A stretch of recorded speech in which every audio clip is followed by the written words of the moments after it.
You can hear it in the silence between dinner conversations. You can see it in the distant look behind his eyes as he nods to his wife's words without actually hearing them. You can feel it in the way he sits, not in rest, but in quiet resignation. This is not peace. This is spiritual death. Not a dramatic explosion. Not a collapse you can point to. But a slow, imperceptible decay of the masculine spirit inside the very home he built. Most men aren't dying in battle. They're not dying chasing purpose or fighting for their kingdom. They're dying on the couch. They're dying beneath the weight of 1,000 unsaid truths. They're dying in their own beds, next to the woman they once burned for, now reduced to polite exchanges and scheduled sex. They're dying because the fire that once defined them has been smothered by routine, by guilt, by the lie that being a good man means being a silent one. And no one sees it. Because he's still providing, because he shows up at work, because the bills are paid, the kids are fed, and the house is standing. But inside, he's gone, replaced by a version of himself who measures success by the absence of conflict, who measures love by duty, who measures worth by how much he can suppress his truth without breaking. This is the quiet hell of the modern man. A man who trades his wildness for domestic balance, who walks on eggshells in his own home, not out of fear of violence, but fear of emotional withdrawal, fear of being misunderstood, fear of unleashing the truth that has been screaming inside him for years. But make no mistake, that scream is sacred. It is the soul begging for resurrection, begging for him to stop pretending that everything's fine, begging for him to remember what it feels like to want his life, to claim it, to own it, to stop living in emotional exile, as if his only value is in staying quiet and being safe. He wasn't born to be safe. He was born to lead, to create, to speak with the thunder of purpose and act with the fire of conviction. But now he checks his soul at the door before he enters his own home, because he learned somewhere along the line that presence wasn't masculine. That anger meant danger. That hunger was shameful. That leading was controlling. So he dimmed, he softened, he folded, and slowly he disappeared. Not physically. He's still there, still mowing the lawn, still changing the oil, still sitting at the dinner table. But the man is gone, replaced by a mask of what society told him he should be: agreeable, harmless, emotionally neutered. And the tragedy is, she feels it too. She can feel the absence of edge, the absence of fire, the absence of the very force that once made her surrender in ways she didn't even understand. And now she's restless. Not because she wants someone else, but because she wants him back. The real him. The one who didn't apologize for his truth. The one who didn't need permission to lead. The one who made her feel like a woman, not another responsibility to manage. But how can she follow when he doesn't move? How can she trust when he's abandoned his own mission? How can she respect a man who no longer respects himself enough to live with vision? She can't. So she builds her world without him. Not out of cruelty, out of necessity. And that is the final betrayal. Not her leaving, not her silence, not her coldness, but the moment he let it happen without a fight, without reclaiming the man buried under layers of numbness and neglected purpose, without burning down the performance and rising in his raw, untamed, inconvenient truth, because that's what she was waiting for. Not the provider, not the protector, the presence, the soul, the man who stops dying and starts deciding that his life will no longer be measured by how well he avoids discomfort, but by how boldly he walks through it, by how fiercely he reclaims the parts of himself that were domesticated out of existence. Because until he does that, until he resurrects the man within the mask, the house will remain intact, but the home will be hollow. And every time he sits in silence, every time he swallows his words, every time he trades his edge for ease, another piece of him disappears. Until one day all that's left is a smile with dead eyes, a shell where a king used to live. And the world will applaud him for being stable, for being responsible, for being safe. But his soul will know. He died, not in the fire of passion, but in the slow suffocation of pretending everything was okay. Because dying slowly is more seductive than we want to admit. It's quiet, it's subtle, it's praised. You get points for being agreeable. You get applauded for being easy to live with. You get admiration for how little space you take up, how little trouble you cause. They call it maturity. But what it really is erosion. The erosion of instinct, of drive, of the primal force that once made your heartbeat feel like war drums against your chest. And now your heart beats soft and slow, not from peace, but from sedated purpose. From years of silencing your truth so no one else would feel uncomfortable. From learning to smile through dissatisfaction. From convincing yourself that passion is a phase, not a language. But there's a moment always when the silence becomes unbearable. A moment when the weight of your unlived potential becomes heavier than your need for harmony. And that moment feels like madness, like chaos, like collapse. But it is not collapse, it is awakening. It is the old self, the pleaser, the pretender, the passive ghost beginning to die. And the man, the real man, he starts to rise. Not with noise, but with clarity. Not with rage, but with direction. Not with domination, but with conviction. He looks around his home, his life, his marriage, and finally sees it. The layers of false peace, the decisions he deferred, the truth he buried. And in that moment, he does the most dangerous thing a man can do. He tells the truth, not just to her, to himself. I'm not okay. I'm not proud of who I've become. I've let my fire die. And that truth, that's the spark. That's the breath before the roar. That's the moment the king inside the corpse remembers his name. And once that happens, nothing stays the same. He stops performing. He stops managing energy to avoid conflict. He stops explaining away his dissatisfaction. He begins to rebuild his body, his mind, his mission, not for her approval, not to win her back, but because he cannot live like this anymore. He begins to rise early, not because someone told him to, but because purpose wakes him. He moves his body not for aesthetics, but to feel his power return. He speaks even when his voice shakes, because silence is no longer an option. He reclaims his masculinity, not the shadow kind that dominates, but the sacred kind that anchors. And suddenly, the home shifts. The air thickens with presence. The woman who once rolled her eyes begins to listen, not because he forced her to, but because she feels it now is back.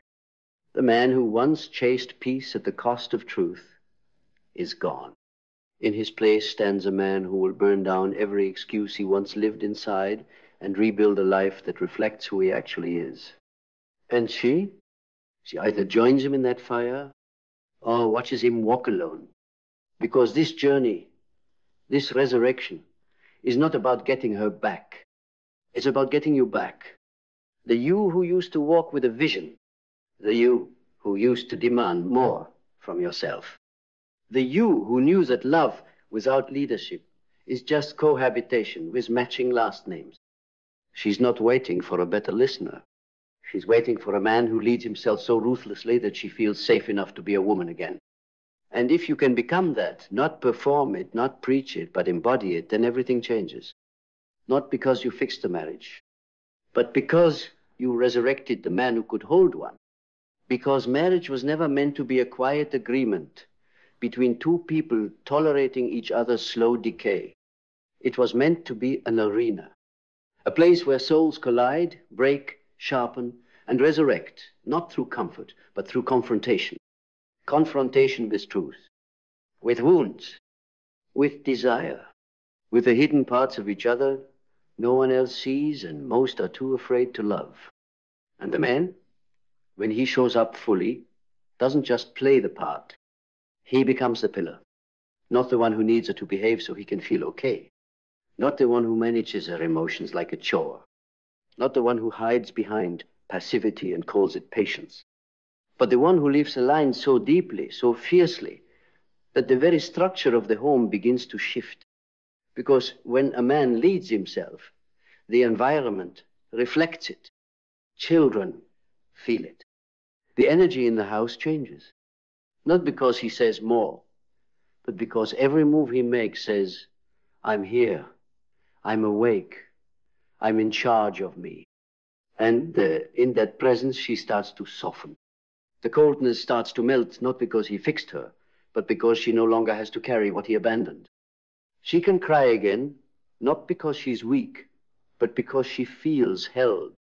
She can laugh again, not because everything's perfect, but because something true has returned. And maybe for the first time in years, she feels like a woman again, not a mother to a grown man, not a manager, not a mirror of his neglect, but a woman desired, seen, respected.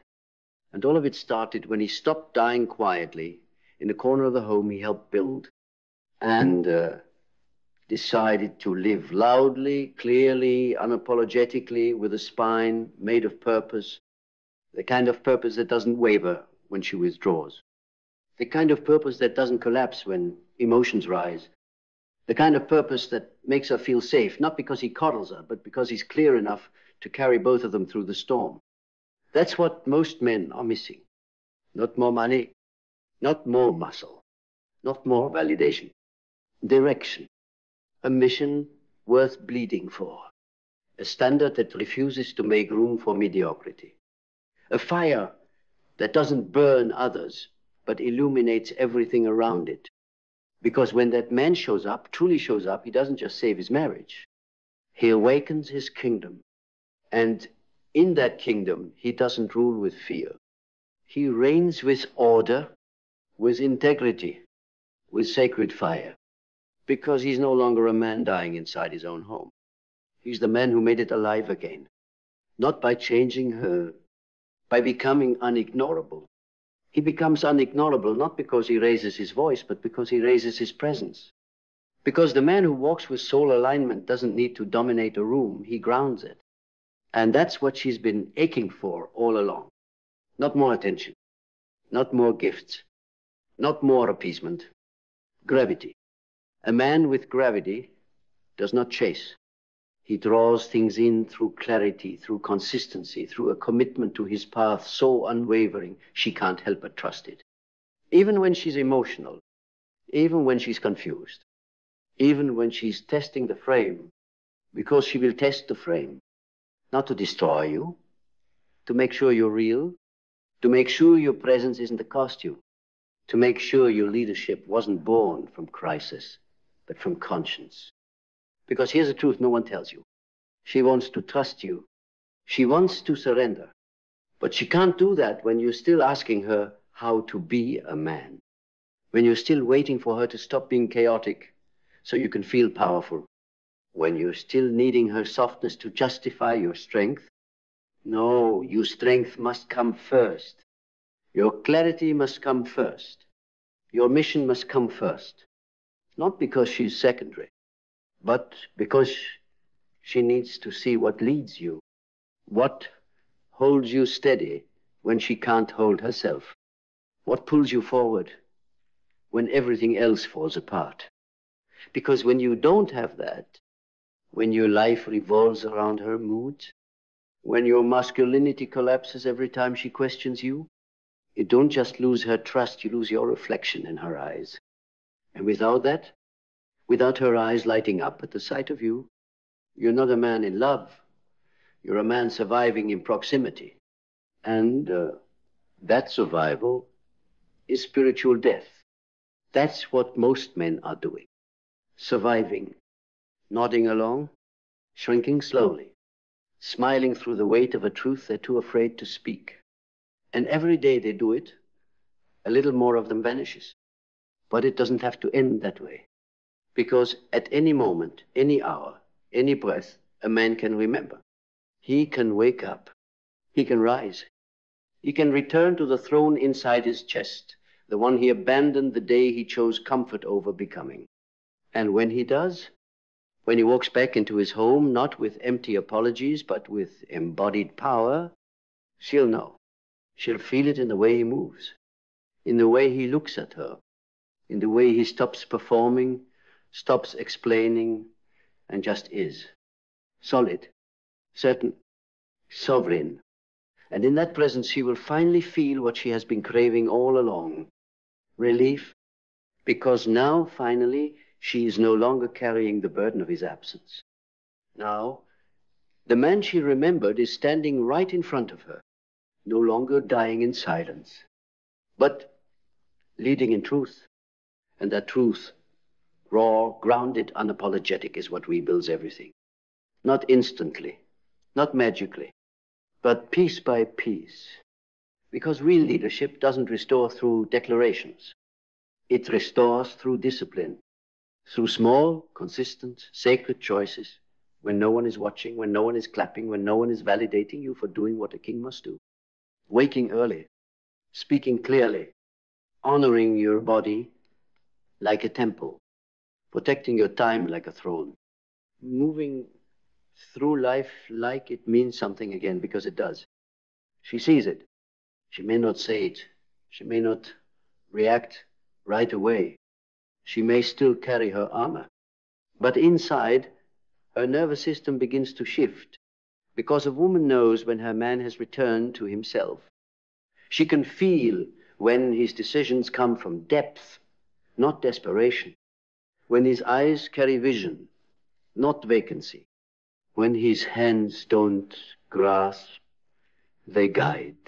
And slowly, quietly, her own storm begins to settle. Not because you forced her to change, but because you finally gave her something real to rest inside. You, not the version of you who placates, not the version who apologizes for his fire, not the version who hides behind, I'm just trying to keep the peace. The real you, the one who no longer fears conflict because he's no longer at war with himself. The one who doesn't need to dominate because he's already defined. The one who walks into his home like it's a temple, not a trap. Because he built it that way, through intention, through integrity, through the daily decision to live awake. This is the man the world doesn't teach you to become, because this man can't be controlled. He doesn't outsource leadership to his wife. He doesn't ask his emotions for permission to act. He doesn't wait for things to be perfect before moving forward.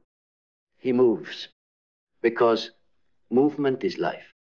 And stagnation, spiritual stagnation, is death in slow motion. And he's done dying, done watching his relationship rot while calling it normal, done telling himself that being tolerated is the same as being trusted, done chasing approval from the very system that taught him to shrink. Now, he doesn't beg. He doesn't blame. He doesn't barter with mediocrity. He just builds. And in that building, something ancient returns. Respect, passion, polarity.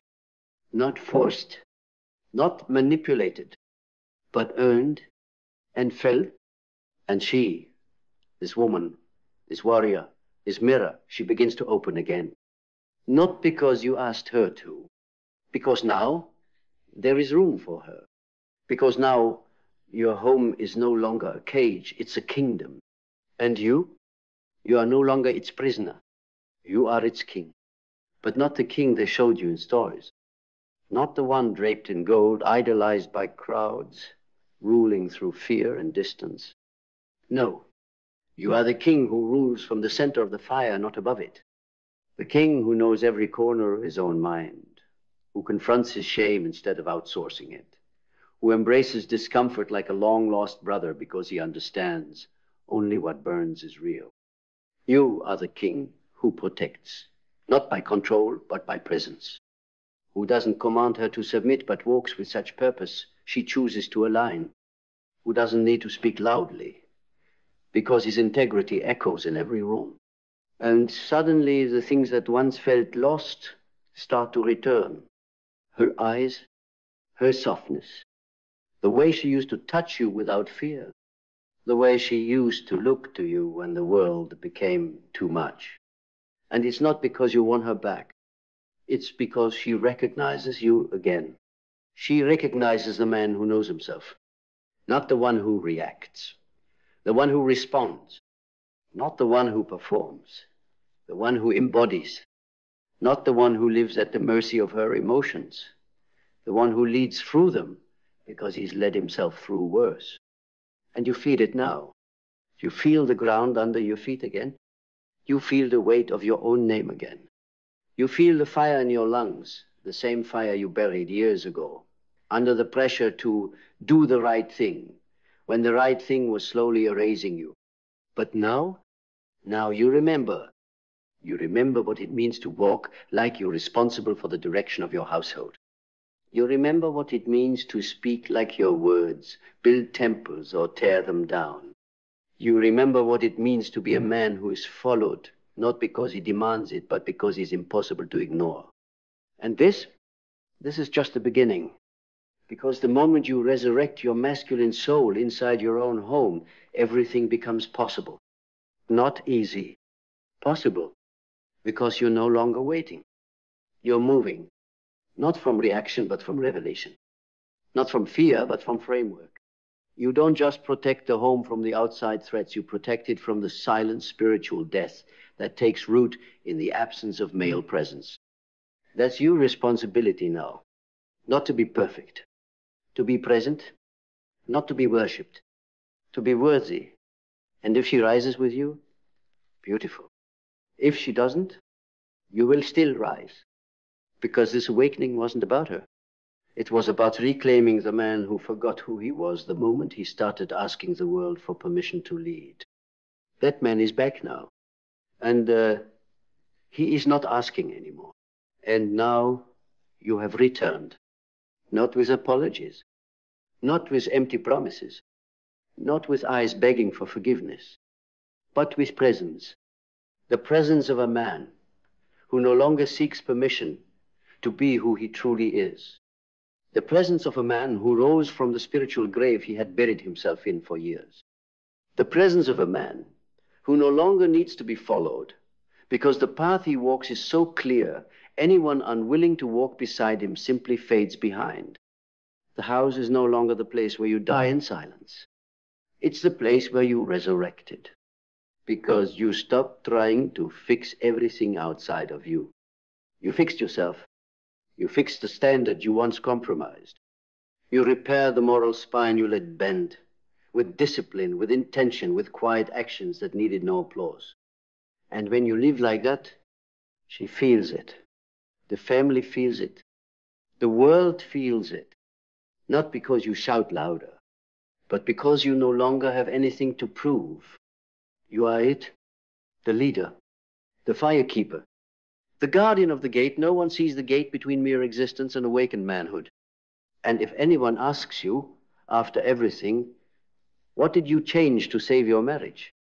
You answer not with words, but with the undeniable presence of a man who no longer dies inside his own home, but lives like a king within the dominion of his soul.